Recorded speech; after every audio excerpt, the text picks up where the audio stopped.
Okay. So I think this should be recording. Hopefully it is.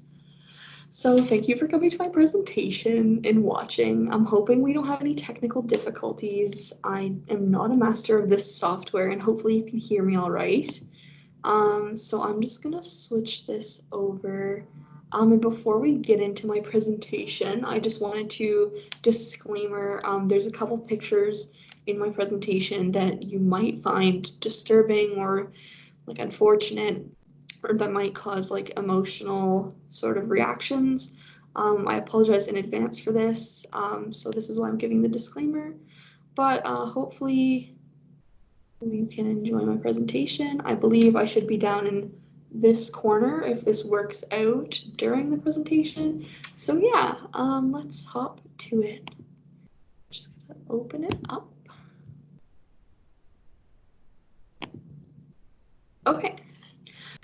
So my paper topic was the ethics of terminal medicine, or I guess my presentation topic too.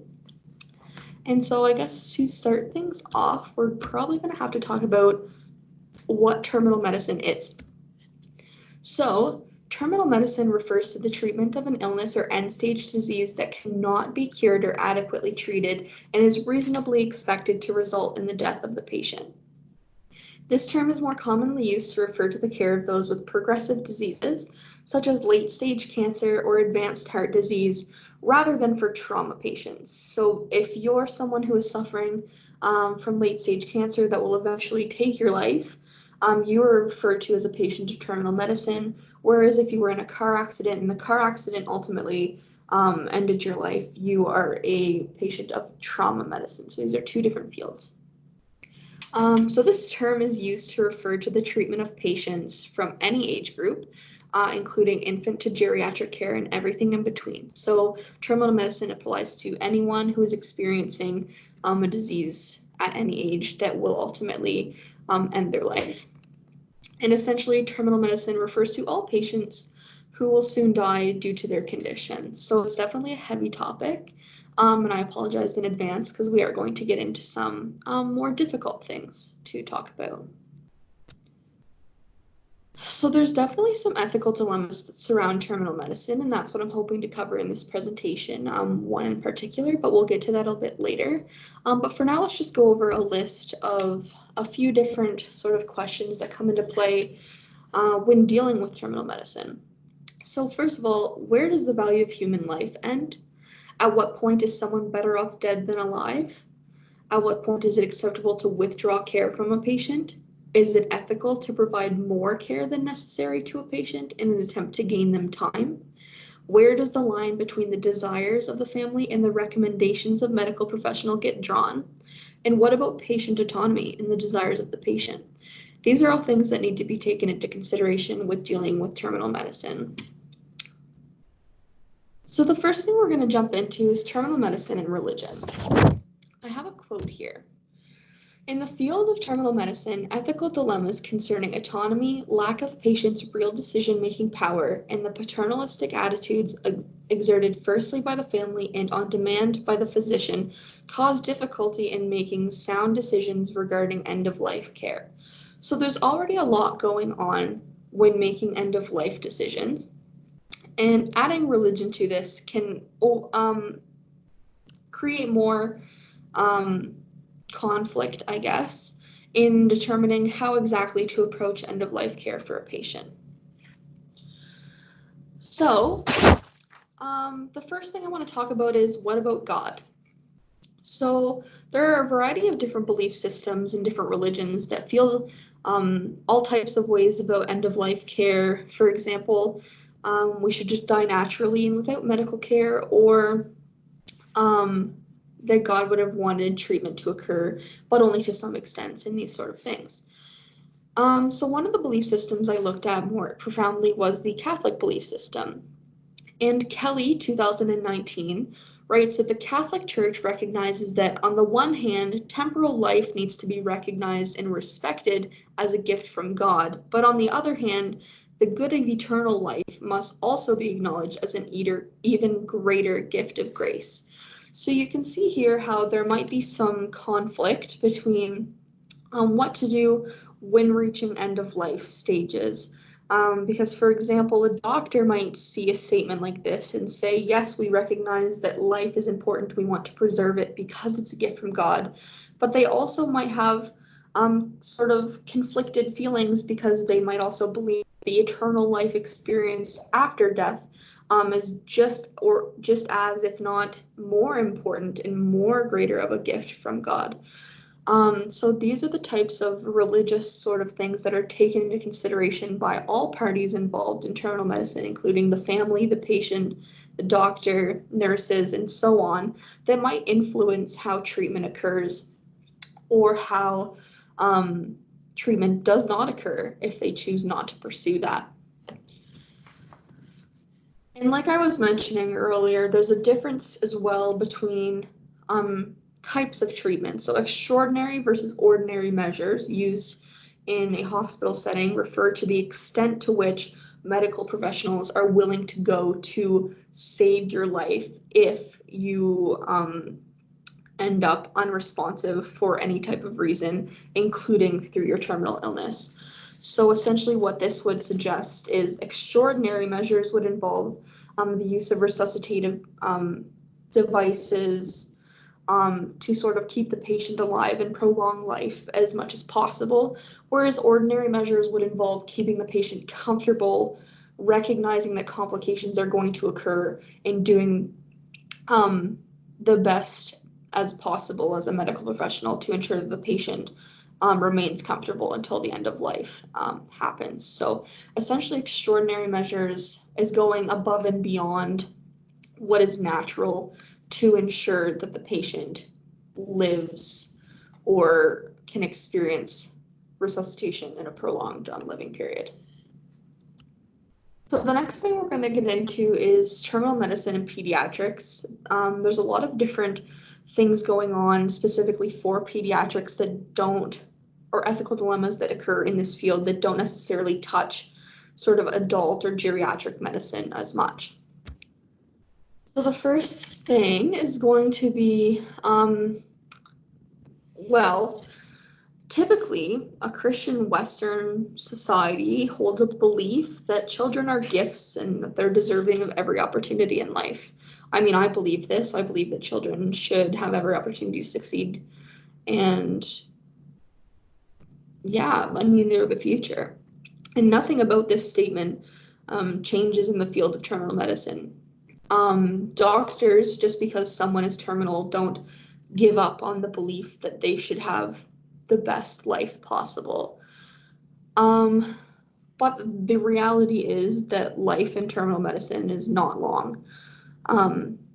So when thinking about end-of-life care, one of the ethical dilemmas that comes up, especially in pediatrics, is the rights of the patient versus the rights of the parents.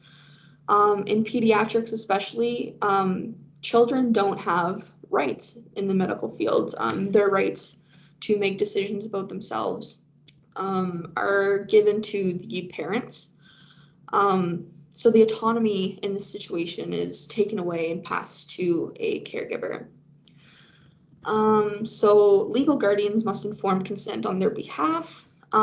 This does not only remove the decision-making process from the child, but it forces parents into making life or death decisions regarding their own child. And one could imagine that emotions in these situations are very, very high. And at this point, not everyone might agree on what to do. And this becomes especially difficult when the child, especially older children, are not in agreement with what the parent wants. For example, a child might be enduring very difficult treatment for a disease, and the parent wants to continue this treatment, but the child doesn't. So this creates a divide between family members, which can also ultimately be very emotionally straining. But a child's autonomy is important and essential for personal growth. So the removal of this autonomy and sort of the conflict that occurs there, if there is disagreement, can often lead to complexes and malfeelings towards the parents. And understandably, the death of a child is very complex. It has a very interesting and profound impact on the family. and the grief of bereaved parents has been documented as some of the most intense types of grief. But another type of ethical sort of dilemma comes up here on the part of the doctors and the care professionals.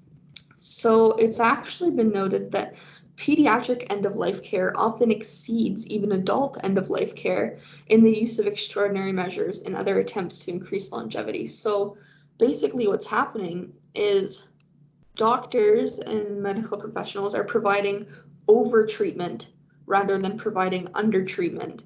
And oftentimes this over-treatment occurs by the use of resuscitative or extraordinary measures.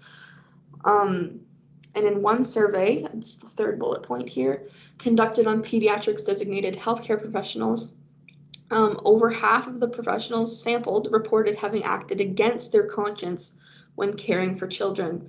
And this ultimately, if you read the article, refers to the fact that they don't want to withdraw care. Medical professionals have a very difficult time withdrawing care from pediatric patients simply because of this belief that children deserve every opportunity, and I believe doctors, at the idea of leaving no stone unturned, often over treat and over medicalize cases that ultimately will never result in a viable life. So that makes for very difficult medicine, and that is sort of what the case study that I'm going to be looking at revolves around. So this slide is pretty hefty.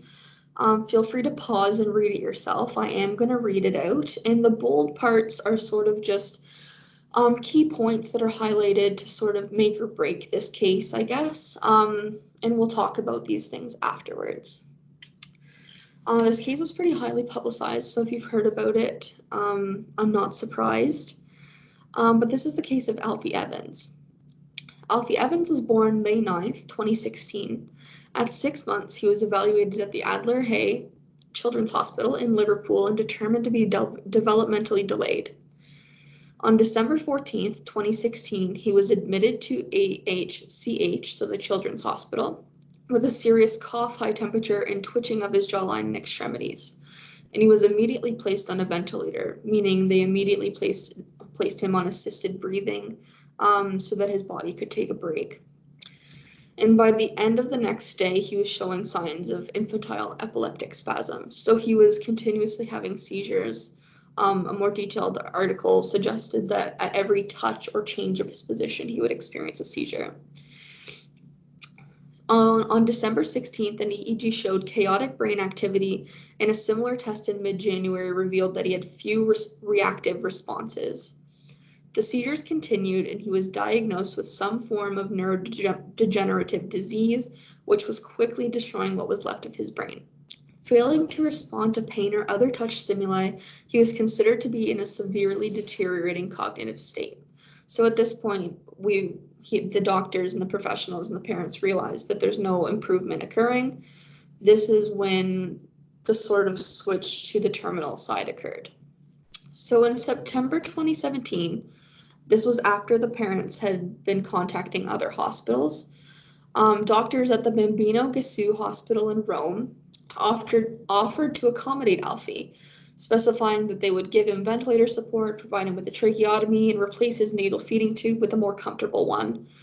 However, the Italians at this hospital, so the doctors, also noted that moving Alfie to Rome might be very stressful and cause further complications.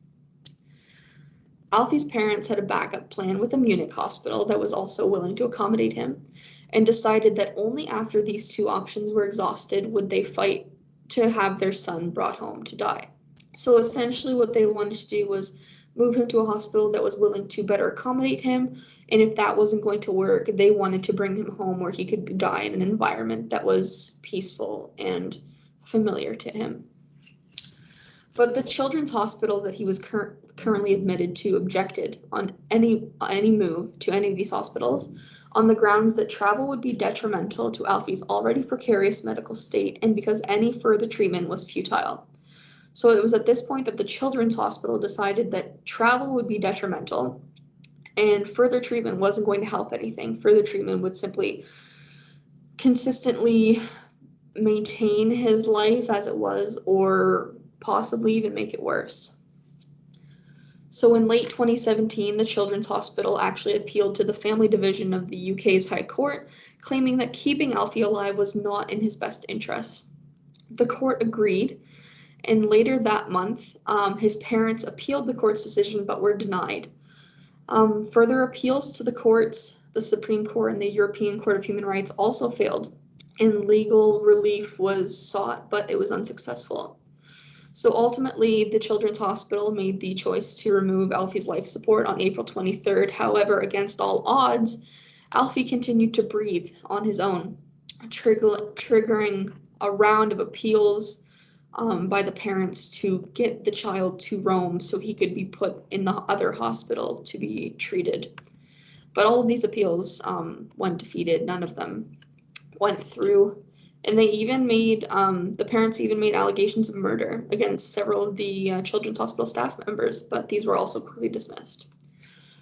And 2 days later, after he had been withdrawn from life support, Alfie did eventually pass away. So there's a variety of complications here, as you can probably tell. It's quite a significant case, so if you need to take a look back over what I just read, feel free. But I guess my main focus here and the ethical dilemma that I'm sort of most interested in is the notion of best interest and the idea of should the doctors really have had the last say in Alfie Evans' life. So just for a little bit of background information, the notion of best interest was a standard originally created, this is in the UK, for cases where parents obviously did not have the best interests of their children at heart. So these are cases of abuse, neglect, where parents were not necessarily participating in the treatment of their children. But in Alfie's case, his parents were anything but abusive. His parents were loving, devoted, and continuously there through the duration of his treatment, though it was terminal. So the best interest argument in this case was used to essentially deny Alfie's parents what many believe to be an absolute parental right, which is the right to choose the most appropriate end-of-life care for their child. So this brings us back to this question of should the doctors have had the last say in Alfie Evans' life? So I guess what's going to happen next, we'll take a look at the arguments both for and against the doctor to try and determine what was going through their mind and whether it's reason enough that they should have had the last say in Alfie Evans' life. Well, first, despite the unavoidability of death, respect for the sanctity of life and the dignity of the human person requires that the actions of physicians never aim to cause death or harm.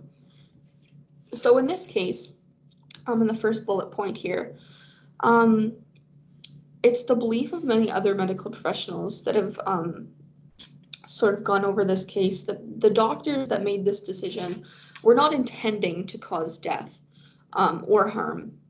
Essentially, what they were doing was they were acting in the best interest, as we just mentioned, of the patient, which as a patient, you would hope that it's reasonable to hope that your doctor would act in your best interest when giving you care.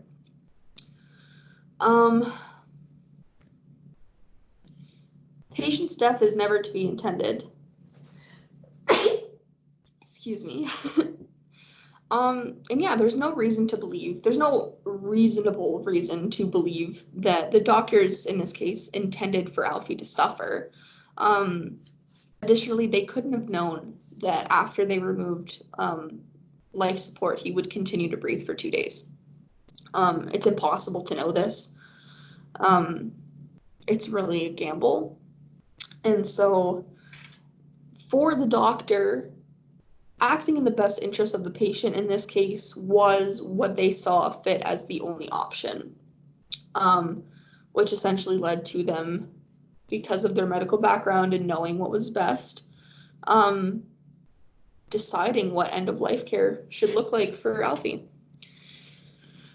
But there are many arguments against the doctor. For example, the doctor is not the legal guardian. So because the doctor is not the legal guardian in this case, and Alfie did have two very present and active parents who are legal guardians in his life, the doctors should not have had the right to decide how and when a patient's life should end. Concerns for a patient's quality of life is not reason enough to withdraw treatment. So even I'm sure they were acting in the best interest and believed that Alfie was not going to have a quality of life reasonable enough to allow for him to continue being on life support. That's not reason enough, according to some researchers, to withdraw treatment. And additionally, the patient has the right not to be intentionally killed. So some are arguing in this case that the doctors made the decision to intentionally unplug and intentionally withdraw care from Alfie, which intentionally caused his death. And by all definitions of the word intentional, they're not wrong. The intentional actions of the doctor did in fact cause the death of this child. So some might argue that Alfie's right to not be intentionally killed was denied.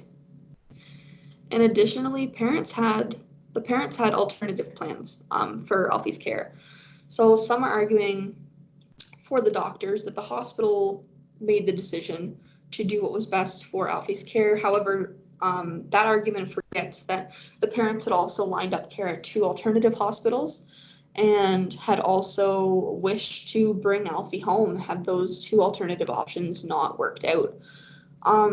So ultimately what we're facing here is end-of-life care as the doctors saw fit, or end-of-life care as the family saw fit. So this leads me to sort of make some ethical conclusions here. One that was certainly not easy to make. And it was truly difficult to decide who was in the right. However, I think the basic conviction that we're dealing with here is the value of human life as a living, breathing creature. We're all living, breathing creatures. So, and who defines this? Who defines quality of life?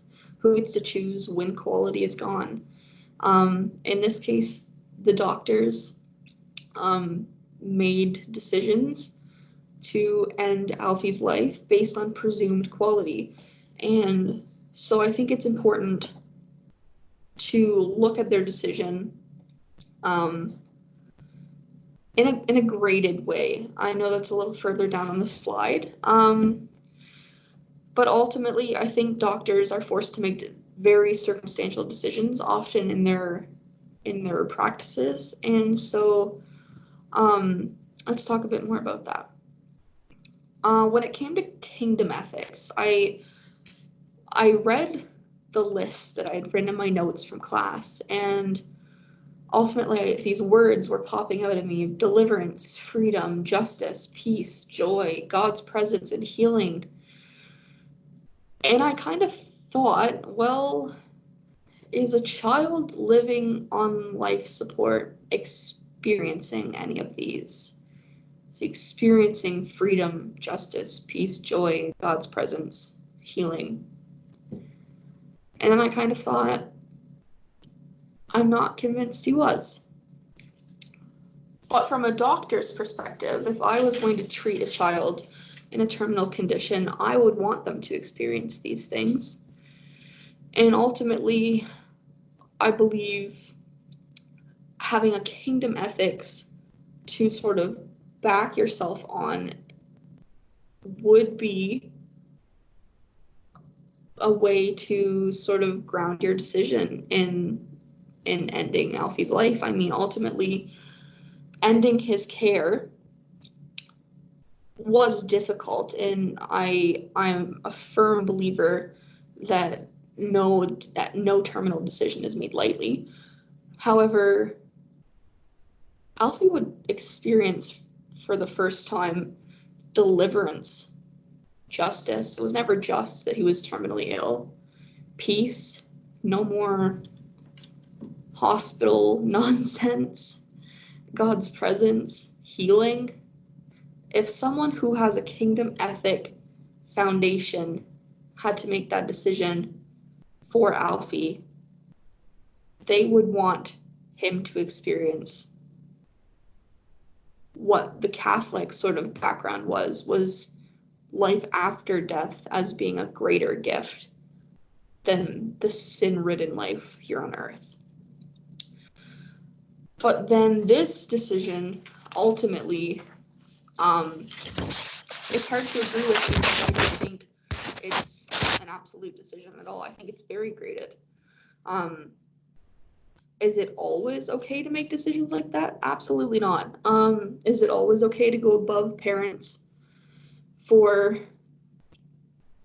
to enforce what you think is correct? I'm not convinced that's true either. I think there's a time for right and wrong.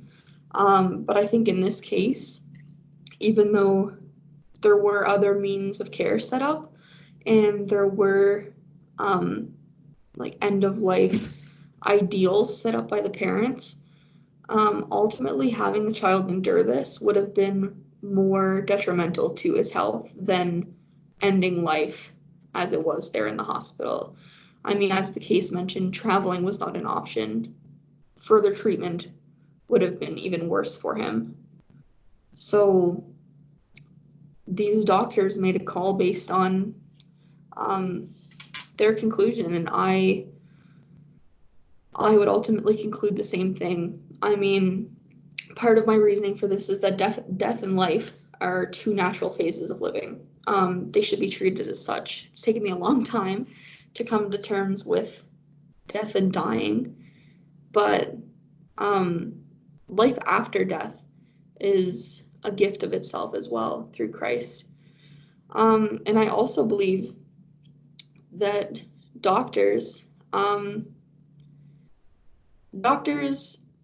do what is right based on what they're trained and taught, but ultimately doctors are in the profession of using their God-given skills and vocation and knowledge to do what is morally and ethically correct for each patient that they serve. And even though that's a difficult task and it sometimes is not what the family wants to hear and it's not what the public wants to hear and it's not what the patient wants to hear, doctors are forced through their service to the public to make these decisions. And I think, though difficult, these decisions are highly circumstantial, but ultimately ethical. Or I believe medical training would be quite a bit different if they were not training in ethical decision making. And some might argue that these doctors played God with Alfie's life, and I mean, it almost seems that way, but at the same time, are we not called by God to certain areas? Are we not called by God to for skills, for work that vocationally as a medical professional, are you not called to do God's work? I mean, it's hard to decide, right? So, but for me, my final decision is I rest with the doctors. Graded, absolutely graded. I don't think this is always okay, but I'm also at an understanding where I believe morally and ethically, as a service to the public, doctors do make tough calls, but it's their call to make tough calls. So yeah, I know it's a little bit of a rough subject, and ultimately I don't expect anyone to agree with me or disagree with me, whatever you feel. I'm open to hearing about it, but yeah, so hopefully you enjoyed my presentation, even though it was a bit intense, but yeah, thank you so much for watching and hope it all worked out.